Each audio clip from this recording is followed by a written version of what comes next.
I read you're actually from Texas. I am. I was born originally in San Antonio. So what was it like for you being in this film that's depicting a part of Texas life? Well, we spend so much time in the Southwest, and a lot of the work that I've done. But Texas is a pretty special place, and it was wonderful. We actually filmed in Albuquerque, in New Mexico.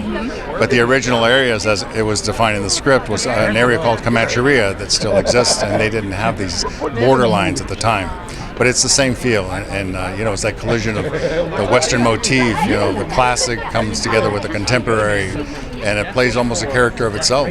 Now, I heard that there was one part where you and Jeff Bridges had to do an improv scene for almost 3 hours in a car together. Was that correct? Did you hear about that? I didn't hear about it. I want to know what happened during that. I just heard that it happened.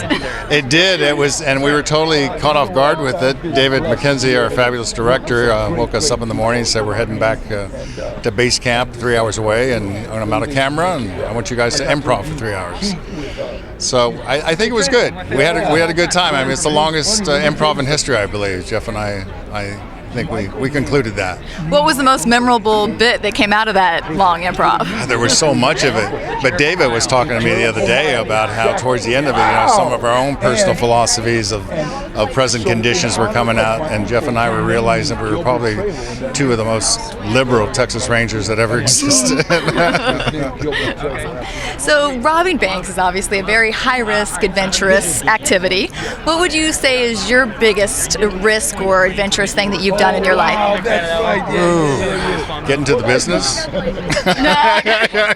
That's a big risk. Yeah. That's very adventurous, let me tell you.